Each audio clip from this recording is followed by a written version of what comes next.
बिस्मिल्लाहिर्रहमानिर्रहीम। अस्सलाम वालेकुम नादरीन, आप यूट्यूब चैनल देख रहे हैं। मैं इमरान ख़ान हूँ।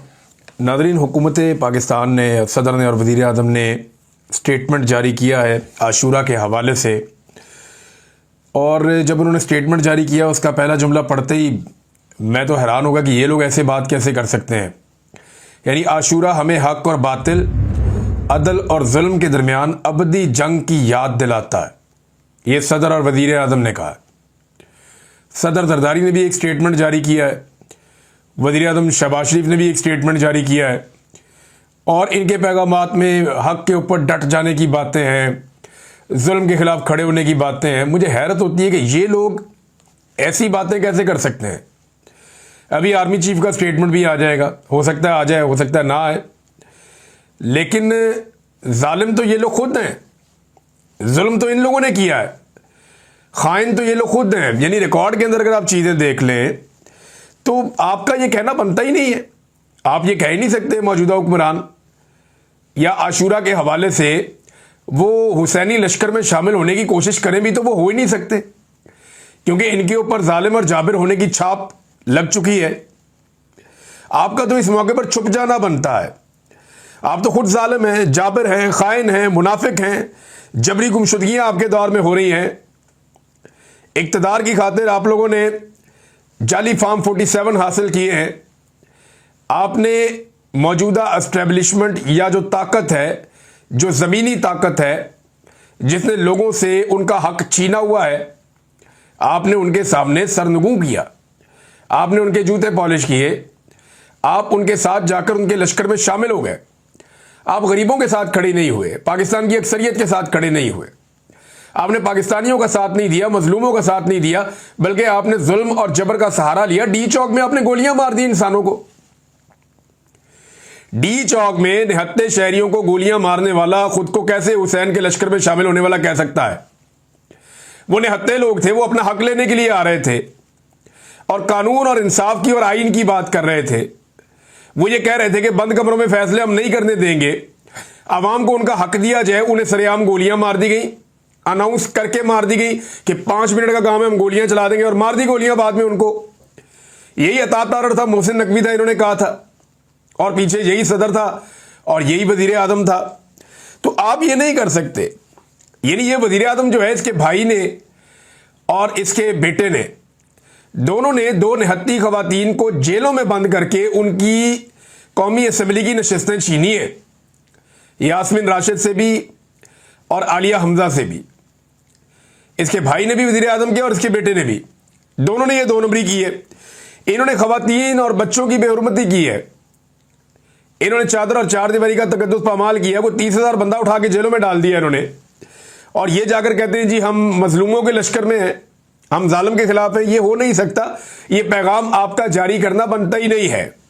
आपने वो किया जो जालिम करते हैं, जो जाबिर करते हैं। आपने यजीद वाले लश्कर में शामिल होना पसंद किया है। यानी अवाम का इलेक्शन ही छीन लिया। डी चौक में नमाजी को उठा के कंटेनर से नीचे फेंका, वहां भी आपकी गैरत नहीं जागी, निहत्तों पर गोलियां चला दी। और अब सूरत हाल ये है नादरीन कि जब ये अपने मुंह से कहना शुरू हो गया ना कि ये हाइब्रिड निज़ाम है, ये दोगला निज़ाम है, यानी इसको अगर तर्जुमा करें तो दोगला निज़ाम है। जब ये अपने मुंह से इनके वजीर कहना शुरू हो गए, इनके लोग कहना शुरू हो गए कि ये हाइब्रिड निज़ाम है, तो फिर इनको डंडा दिया गया एस्टेब्लिशमेंट की जानिब से। और ये खबर मैं आपको बता रहा हूं, एस्टेब्लिशमेंट ने हुकूमत से रब्ता किया और रब्ता करके कहा कि ये बकवास बंद करवाएं। ये जो आपके वुज़रा कह रहे हैं ना हाइब्रिड निज़ाम है, तो ये हाइब्रिड का लफ्ज़ इस्तेमाल ना करें। इसको सिविल मिलिट्री ताल्लुकात आप कहें। आप ये कहें कि जनाब सिविल मिलिट्री ताल्लुकात बहुत अच्छे हो गए हैं और फौज और हुकूमत एक पेज पे है, जिसकी वजह से लोगों को तकलीफ होती है। यही बात मोहसिन नकवी से पहले उन्होंने कहलवाई। मिलिट्री एस्टेब्लिशमेंट ने पहले ये बात मोहसिन नकवी से कहलवाई और उसके बाद डंडा दिया मौजूदा हुक्मरानों को कि अपने वजीरों की जबानों को लगाम दो। ये जो हाइब्रिड का वो लफ्ज इस्तेमाल करते हैं, इसका मतलब है दोगला। तो हम दोगले नहीं हैं, आप इसको सिविल मिलिट्री ताल्लुकात कहना शुरू कर दें। फिर राणा सनाउल्लाह ने भी एक इंटरव्यू दिया। इंटरव्यू देते हुए उन्होंने ये कहा, देखिए अब ये क्या सिविल मिलिट्री ताल्लुकात वाकई बेहतर है इस वक्त? तो सिविल कौन होता है? वो लोग जो सिविलियंस हैं, जो आम लोग हैं पाकिस्तान के, वो सिविलियंस हैं ना। सिविल लोग तो वो हैं। और मिलिट्री कौन है? जो यूनिफॉर्म के अंदर मुसल्लह फौज के लोग हैं, ये मिलिट्री है। तो क्या इस वक्त पाकिस्तान में सिविल मिलिट्री ताल्लुक या रिलेशन अच्छा है? नहीं जी नहीं। पाकिस्तान में सादी बात है, इस वक्त सिविल मिलिट्री रिलेशन बदतरीन है। इससे पहले कभी भी सिविल मिलिट्री ताल्लुक इतना खराब नहीं हुआ जितना अब खराब हो चुका है। तो ये जो हुकूमत है ये तो सिविलियंस है ही नहीं, ये तो मिलिट्री एस्टेब्लिशमेंट की प्रॉक्सी है जो उनके कंधों पर बैठकर आए हुए हैं। ये तो जाली मैंडेट के साथ आपने लाकर बैठा दिया एक इक्तदार परस्त टोला, जूते पॉलिश करने वाले अर्दली है ये तो सिविलियंस नहीं है। ये सिविलियंस होते तो सिविलियंस के साथ खड़े होते। सिविलियंस की अक्सरियत 90% पाकिस्तान की मिलिट्री एस्टेब्लिशमेंट से नाराज है और इस वक्त सिविल मिलिट्री रिलेशन बदतरीन जगह पे खड़े हैं। ये जो लोग एक लबादा ओढ़ लेते हैं ना, सिविल मिलिट्री ताल्लुकात बहुत अच्छे हैं, हुकूमत नहीं, ये नहीं है। ये मिलिट्री ने कंट्रोल बहुत अच्छा किया हुआ है, मिलिट्री एस्टेब्लिशमेंट ने। सारी मिलिट्री में इसलिए नहीं कहता कि वो बेचारे हमारे फौजी हैं, उनका कामों से लेने देने ही कोई नहीं है। बेशुमार ऑफिसर हैं, वो हमें फोन करके कहते हैं यार बहुत ही गलत हो रहा है मुल्क में, इमरान भाई हम ये नहीं चाहते जो इस मुल्क के साथ किया जा रहा है, ये बेड़ा गर्क जो है हमारी मिलिट्री एस्टेब्लिशमेंट की पॉलिसीज कर रही है, हमारी इज्जत भी जो है वो खाक में मिला दी है, कहते हैं बेचारे। लेकिन मामला क्या है कि सिविल मिलिट्री ताल्लुकात बिल्कुल अच्छे नहीं है। अगर अच्छे होते तो आपको नजर आ जाते सड़कों पे हर जगह पे। जरा सा एक मिलिट्री ऑफिसर है कैप्टन ईमान, उसने एक स्टेटमेंट दिया कि फौज जो करती है अवामी मफाद में करती है। लोगों ने तबाह करके रख दिया स्टेटमेंट, लोगों ने वाड़ के रख दिया सारा बयानिया। तो ये है जनाब सिविल मिलिट्री ताल्लुकात का इस वक्त का जो सामने नजर आ रहा है मंजरनामा, वो ये है। लोग बहुत नाराज हैं। सिविल मिलिट्री ताल्लुकात तब ठीक होते ना जब सिविलियंस के मैंडेट का एहतराम किया जाता। ये कभी इतने कशीदा नहीं थे जितने अब कशीदा हैं। और ये जो लोग इस वक्त बैठे हुए हैं ये सिविलियंस नहीं है, ये मिलिट्री एस्टेब्लिशमेंट की प्रॉक्सी है जिनको लाकर यहां पे इंस्टॉल कर दिया गया है। नून लीग के अपने लोग नाराज हो रहे हैं, जिन लोगों ने अवाम में जाना, जाकर इलेक्शन लड़ना है, वो अपनी पार्टी से नाराज हो रहे हैं। वो कह रहे हैं यार ये हरकतें बंद करें। खास तौर पे जो मलिक अहमद खान साहब ने किया, वो गए जाके वो मिल लिया उन्होंने चीफ इलेक्शन कमिश्नर से और उसको जाकर कह दिया कि जनाब ये बंदे 26 जो है इनको नाअहल कर दो, क्योंकि इन्होंने मरियम नवाज की शान में गुस्ताखी किया है, तजाज किया है असेंबली में खड़े होकर। वो नून लीग वाले एमपी कह रहे हैं यार खुदा का नाम लें, होश के नाखून लें, कल को हमने भी एहतजाज करना होगा, हमेशा हमने इक़्तिदार में तो नहीं रहना। कल को जब हम एहतजाज करेंगे उस वक्त की हुकूमत या उसके बजट के खिलाफ, तो हमें भी नाअहल करने के लिए रेफरेंस भेज दिया जाएगा। तो आप ये कोई अच्छी रवायात कायम नहीं कर रहे, ये आप ज्यादती कर रहे हैं। नून लीग के अपने लोग अंदर से अब बोल रहे हैं और पार्टी को बता रहे हैं। एयर भाई के ऊपर ये खबर भी नईम साहब ने दी है, मैंने वो खबर भी पढ़ी है वहां पे, और कुछ मेरे अपने दोस्त ने वो भी मैसेजेस करते हैं कि यार ये हद से ज्यादा निजाम गिरता चला जा रहा है। एक और कार्रवाई पड़ गई है नाजरीन, ये कार्रवाई मैं आपके सामने रख देता हूं। ये जो कायम मकाम चीफ जस्टिस होता है ना, जब चीफ जस्टिस छुट्टियों में चला जाता है, मिसाल के तौर पे जो इस्लामाबाद हाई कोर्ट का चीफ जस्टिस है वो छुट्टी पे जा ही नहीं पा रहा, कायम मकाम चीफ जस्टिस तब भी नहीं जा पा रहा था, क्योंकि उसके जाते ही चीफ जस्टिस बन जाना था जस्टिस मोहसिन अख्तर कियानी ने। तो एस्टेब्लिशमेंट डरती है कि मोहसिन अख्तर कियानी कहीं इंसाफ करना शुरू ना कर दें, और अगर उन्होंने इंसाफ कर दिया तो एस्टेब्लिशमेंट की मेहनत ज़ाया हो जाएगी। लिहाजा उन्होंने अपना बंदा लाहौर से लाके 15वां-16वें नंबर का बंदा लाके यहां बिठा दिया और उसको चीफ जस्टिस बनवा भी दिया 26वीं आईनी तरमीम के जरिए से। अब वो बेचारा चीफ जस्टिस छुट्टी नहीं कर पा रहा कि यार मैं चला गया तो वो अपने इख्तियारात का इस्तेमाल कर लेगा कायम मकाम चीफ जस्टिस। या अफरीदी साहब के साथ भी यही प्रॉब्लम है। लिहाजा इन्होंने अब कमेटी बिठा के ये फैसला किया कि जो कायम मकाम चीफ जस्टिस होगा उसके इख्तियारात कम कर दिए जाए, और अब प्रैक्टिस एंड प्रोसीजर कमेटी के जरिए से जब भी कभी चीफ जस्टिस ऑफ पाकिस्तान छुट्टी पे जाएगा तो उसकी जगह पे जो चीफ जस्टिस बनेगा कायम मकाम, उसके इख्तियारात कम कर दिए गए हैं ताकि एस्टेब्लिशमेंट को किसी किस्म का प्रॉब्लम चीफ जस्टिस की छुट्टियों के दौरान ना हो। ये सारा कुछ इन्होंने एक आदमी को काबू करने के लिए, दीवार से लगाने के लिए किया, जिसका नाम इमरान खान है, कैदी नंबर 804 है, जो आज भी डटा हुआ है, बड़ी हिम्मत के साथ खड़ा हुआ है इस निज़ाम के सामने। उसको जाके पीटीआई वालों ने कहा कि जनाब आप मुज़ाकरात करें, कोई डील शील आपकी करवा देते हैं, तो उसने पीटीआई वालों को जलील किया। उन्होंने कहा दौड़ जाओ यहां से, जेल से मेरी लाश तो निकल सकती है लेकिन मैं डील नहीं करूंगा।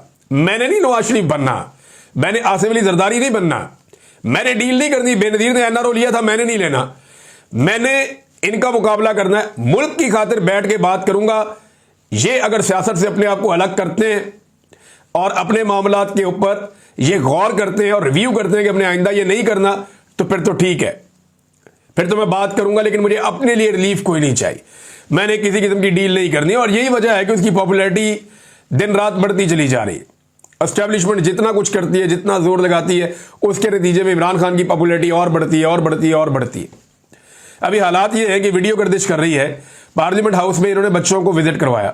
आमिर मुगल साहब ने वो वीडियो शेयर की हुई थी। वो बच्चों को उन्होंने पार्लियामेंट हाउस में विजिट करवाया, तो बच्चों के इन्होंने इंटरव्यूज लिए कुछ सहाफियों ने वहां पे। उनसे पूछा, बच्चों आप क्या बनना चाहोगे, कौन सा लीडर पसंद है, किस जमात में आना पसंद करोगे, आपको किसकी कारकर्दगी? वो सारे इमरान खान और पीटीआई। अंदाजा करें आप। बल्कि बच्चों से जब ये पूछा गया कि इमरान खान अच्छा है या पीटीआई, तो लोगों ने फिर भी बच्चों ने कहा जी इमरान खान अच्छा है। तो इमरान खान की मकबूलियत वहां पहुंच गई है। इनका हर दाव पेच उल्टा जा रहा है, हर चीज इनकी जो है वो इनके गले पड़ रही है। आखिरी हल इनके पास यही है ना कि इमरान खान को जेल के अंदर रखें या खुदा न खास्ता जेल में उसको नुकसान पहुंचाएं। तो इस हवाले से पाकिस्तान तहरीक इंसाफ ने शदीद खदशात का बार बार इजहार किया है और वो बार बार ये कह रहे हैं कि आवाज उठाएं। सोशल मीडिया पे इसके बारे में रोला भी पड़ा हुआ है कि डॉक्टर आसिम ने जो आखिरी मेडिकल चेकअप किया था इमरान खान साहब का, तब उन्होंने कहा था इमरान खान साहब का वजन कम होने के हवाले से और मसल्स कमजोर होने के हवाले से, क्योंकि उन्हें वर्जिश करने का और खुला घूमने का उन्हें कोई मौका नहीं है। उन्हें बहुत तंग जगह पे बंद किया हुआ है और अब तो 1 घंटे के लिए, 1.5 घंटे के लिए, 2 घंटे के लिए मैक्सिमम उन्हें छोड़ते हैं। इससे ज्यादा इमरान खान साहब को बाहर आने नहीं देते फिजिकल एक्टिविटी के लिए, तो उन्हें बंद करके रखते हैं छोटे से सेल में। अब सेहत के हवाले से काफी तशवीश है। उनकी बहनें भी यही कह रही हैं कि इमरान खान साहब का वजन गिर रहा है। तो ये जो तजर्बा पाकिस्तान की मिलिट्री एस्टेब्लिशमेंट इमरान खान के साथ कर रही है ना, देखिए ये सब जानते हैं कि इमरान खान जेल में इस वक्त मिलिट्री एस्टेब्लिशमेंट की वजह से है, क्योंकि मिलिट्री एस्टेब्लिशमेंट को लगता है कि उनके मफादात के खिलाफ है ये लीडर, तो उन्होंने जेल में रखा हुआ है। केस वेस तो है कोई नहीं, ना कोई संजीदा नोयत का कोई मामला है, बस जिद बदीदी जेल में इमरान खान को रखा हुआ है। और वो ये सारे जानते हैं कि जब इमरान खान बाहर आएगा तो वो कंप्रोमाइज अगर उसने ना किया तो इनके लिए मुसीबत हो जाएगी। अब ये जो तजर्बा कर रहे हैं ना, ये अपनी कब्र खोद रहे हैं। ये मेरी बात याद रखिएगा। इमरान खान ने जो करना था वो कर दिया है। अब उसका सिर्फ एक ही काम है कि वो कंप्रोमाइज ना करे। इन्होंने इमरान खान को कोई नुकसान दे दिया ना, तो इमरान खान को तो नुकसान बाद में होगा। ये अपनी कब्र खोद रहे हैं, इनको इस बात का आइडिया नहीं है और लगातार ये यही वाली गंदी हरकत करते चले जा रहे हैं। नादरीन, एक और पाकिस्तान में अजीबोगरीब डेवलपमेंट हो रही है। ये जो ग्रॉक, मैंने कभी इसको इस्तेमाल भी नहीं किया, GROK, ये एक सिस्टम है और इससे आप सवाल करते हैं तो ये आपको जवाब देता है। आर्टिफिशियल इंटेलिजेंस का एक टूल है ट्विटर के ऊपर। इलॉन मस्क ने और उसकी टीम ने इसकी कोडिंग बनाई हुई है। इससे आप कोई सवाल करें तो ये जवाब देता है, लेकिन जवाब देता है जो दस्तयाब डाटा है उसके मुताबिक, जो किताबें लिखी गई हैं उसके मुताबिक, जो सर्वेज हैं उसके मुताबिक, जो ज़मीनी हकायक हैं उसके मुताबिक, जो लोगों ने जो बातें फैलाई हुई हैं, मशहूर की हुई हैं उसके मुताबिक, बाद औक़ात सोशल मीडिया के कुछ प्रोपेगेंडास होते हैं उसके मुताबिक।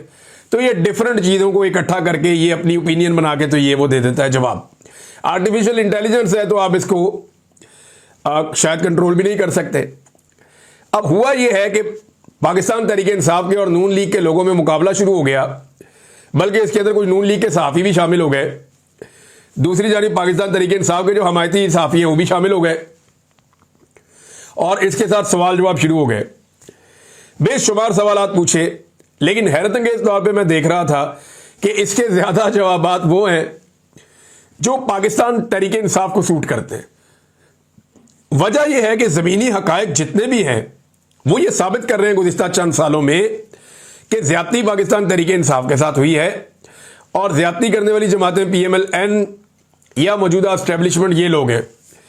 अब इसके ऊपर इल्ज़ाम लग रहा है, कोई कह रहे हैं पता नहीं ये कोई पाकिस्तान तहरीक इंसाफ का कोई कारकुन है जो बैठा हुआ है, कोई PTI का कोई बानी रुकन है जो ये है, कोई कुछ कह रहा है, कोई कुछ कह रहा है, तो लोग मीम्स बना रहे हैं।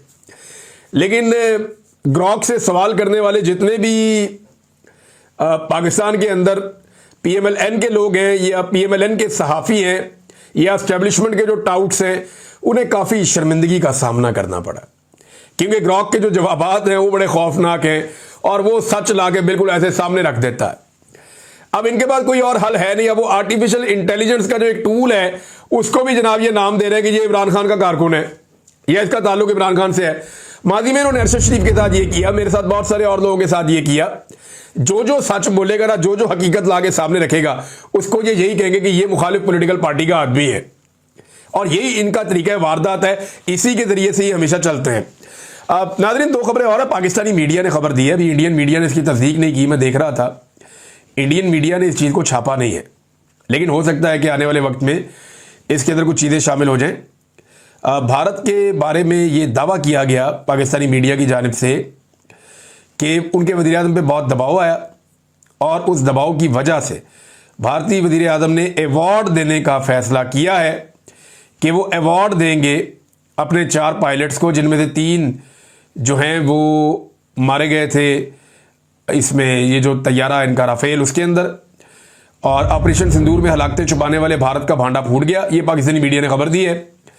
मोदी सरकार ने अंदरूनी दबाव के हाथों मजबूर होकर ऑपरेशन सिंदूर में मारे गए राफेल तैयारों के 3 और मजमूई तौर पर 4 पायलट्स और रूसी मिसाइल दिफाई निज़ाम S-400 के 5 ऑपरेटर समेत 100 एहलकारों को एजाज़ात देने का फैसला कर लिया है।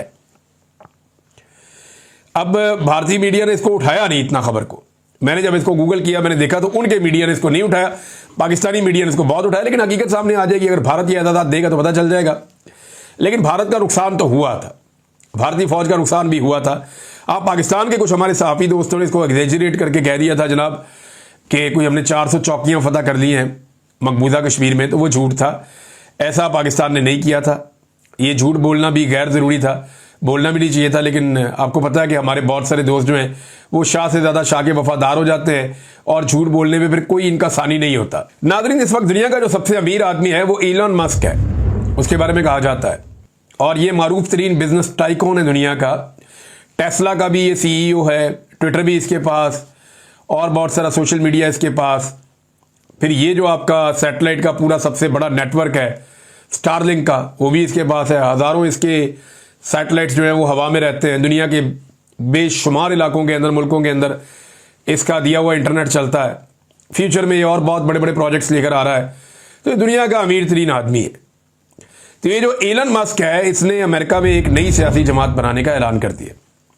ये डोनाल्ड ट्रंप के साथ था, इसने डोनाल्ड ट्रंप का इलेक्शन लड़ा था और बड़े पैमाने पे इसने डोनाल्ड ट्रंप का साथ दिया था। इसका बेटा एक्स और ये हर जगह पे डोनाल्ड ट्रंप के साथ खड़े रहते थे और ट्रंप अपनी जीत के लिए इसको जिम्मेदार समझता था और इसकी हमेशा तारीफ करता था। और हर तकरीर में वो डोनाल्ड ट्रंप इसका जिक्र करता था क्योंकि इसकी सपोर्ट बहुत बड़ी थी और लोग इसे पसंद भी करते हैं अमेरिका में, तो बड़ा कामयाब आदमी है। तो हुआ ये कि जब डोनाल्ड ट्रंप इक़्तिदार में आया तो इनके बीच में इख्तलाफात पैदा हो गए चंद ऐसी चीज़ों को लेकर जो पहले डोनाल्ड ट्रंप ने कमिटमेंट की हुई थी इलॉन मस्क के साथ कि ये मैं करूँगा। इलॉन मस्क का अपना एक बेटा जो है वो इसलिए मर गया था, वो एक बड़ा साइकोलॉजिकल रीज़न था, फिजिकल और साइकोलॉजिकल। उस पर एक अलग वीडियो करेंगे कि एक्चुअली इलॉन मस्क को प्रॉब्लम क्या है और डोनाल्ड ट्रंप से इसके ताल्लुकात क्यों ख़राब हुए, लेकिन ताल्लुकात ख़राब हो गए। अब इलॉन मस्क ने कहा कि जी वो एक नई सियासी जमात बनाने जा रहा है अमेरिका में। इस वक्त दो जो बड़ी सियासी जमातें अमेरिका में हैं, एक रिपब्लिकन हैं और एक डेमोक्रेट्स हैं। उसने अमेरिका पार्टी के क़याम का ऐलान कर दिया है और अमेरिकी सियासी मंजरनामे में वो ये कहता है हम एक नया इनकलाब लेकर आएंगे।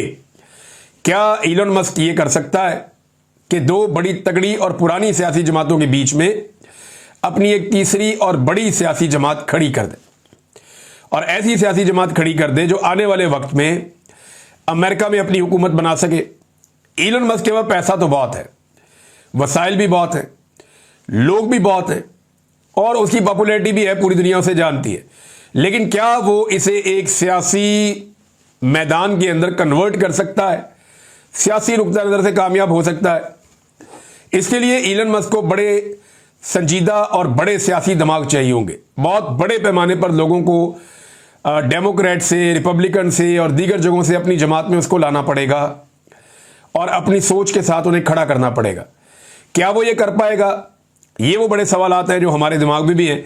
अभी तक इस जमात की रजिस्ट्रेशन के हवाले से कुछ पता नहीं चला, लेकिन इलॉन मस्क ने अपने पैगाम में कहा है कि हमारे मुल्क को ज़िया और करप्शन के ज़रिए दिवालिया करने वाले निज़ाम के ख़िलाफ़ हम सब एक नया रास्ता इख्तियार करना चाहते हैं। हम एक ऐसी हुकूमत के ख्वाहां हैं जो अवाम के लिए काम करे, ना कि ताकतवर तबकात के लिए काम करे। अमेरिका पार्टी अवाम को आज़ादी देने के लिए तश्कील दी गई है, ये इलन मस्क ने स्टेटमेंट दिया। देखते हैं वो कैसी पार्टी बनाता है, वो क्या काम करती है। अभी ये बड़ा अर्ली है इसके बारे में कुछ कहना। अब तक के लिए इतनी अपना ख्याल रखिएगा, अपने चैनल का भी। अल्लाह हाफ़िज़।